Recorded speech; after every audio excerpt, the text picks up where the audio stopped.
Siapa yang adik paling sayang? Opa. Hah? Saya opa. Sayang opa. Kenapa sayang opa?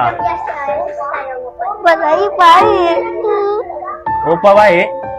Okay, selamat datang ke podcast Bicara Prasekolah.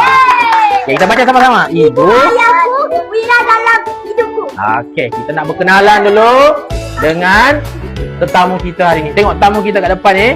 Adik siapa? Nama? Kok kuat dah sikit, cikgu tak dengar.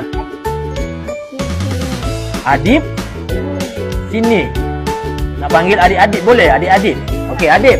Adib ada lagi tak mak dengan ayah? Atau ayah dengan ibu? Ada lagi? Ada lagi? Siapa yang adik paling sayang? Hah? Sayang opa. Kenapa sayang opa? Opa saya baik. Opa baik? Opa ada lagi opa? Opa tak ada dah? Oh, opa tak ada dah.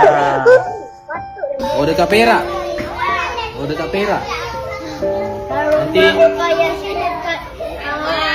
Nanti nanti adik kena banyakkan doakan opa ya.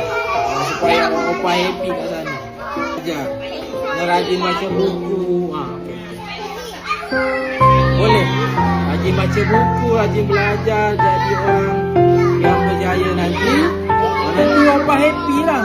Kalau adik tak belajar nanti opa sedih. Nak opa sedih kan nak opa happy.